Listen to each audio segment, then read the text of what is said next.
Joining us now for more on what happened is former Acting Attorney General Matthew Whitaker. Mr. Attorney General, good to have you on.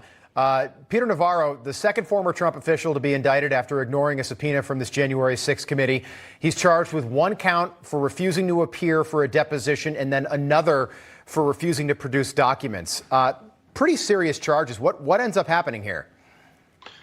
Well, they're serious accusations, you're right, Rob, but ultimately they are misdemeanor crimes. And, Peter Navarro does not face a lot of, hard jail time for this. But there's so many things wrong with this case. I think the first thing that's wrong with this case is that every time the Congress in this highly partisan January 6th committee refers someone for prosecution, that takes away the resources from the FBI to look at things like violent crime, international terrorism, disruption of transnational criminal organizations that are bringing fentanyl and illegals, people into this country.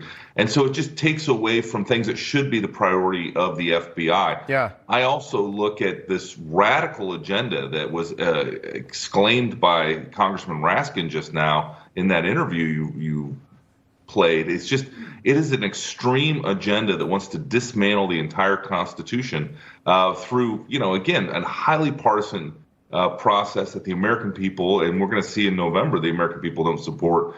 So I'm concerned about what happened to Mr. Navarro, and his treatment was unnecessary. If you look at how Steve Bannon, who has also been charged by the FBI, by the Department of Justice, as related to participating in the January 6th committee's investigation, you'll see that he was allowed to just report and make his own appearance or make those arrangements. And it seems to me highly unnecessary that Peter Navarro was treated this way. Yeah. Do you think a lot of it was theatrics as we get ready for the big primetime hearings that are being produced by a former TV executive? 7 p.m. Eastern time, these hearings start. Nancy Pelosi seems to think that people will watch.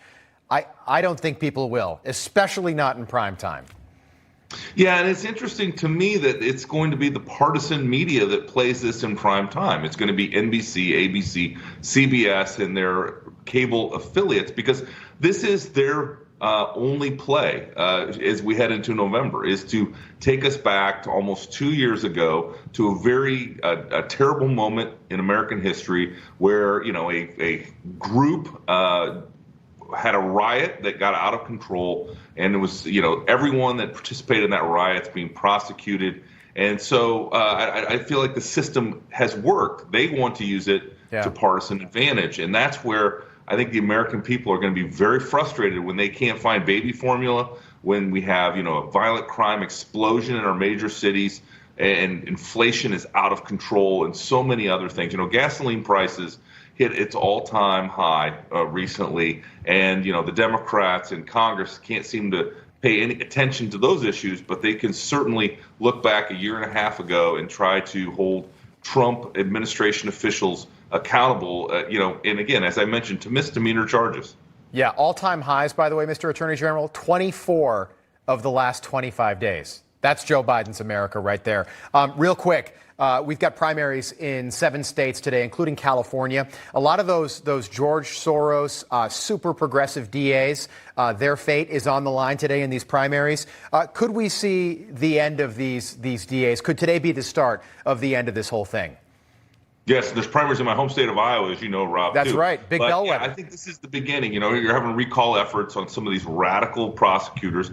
And remember that their policies of whether it's releasing people pre-trial, whether it's not charging lower level crimes, and so many other of these policies have really added and increased this rising crime rate we see in New York City and San Francisco and Los Angeles and so many other places. Yeah. So this is going to be one of the many days of reckoning for those radical leftists. Yeah, that's what I'm keeping a close eye on. In addition to Iowa, I'm keeping a close eye on what happens in California. Go vote for Chuck Grassley. He's my friend. Absolutely. Mr. Attorney General, great to have you back on. We appreciate it as always. Good to see you. All right. See you soon. All right, Matthew Whitaker.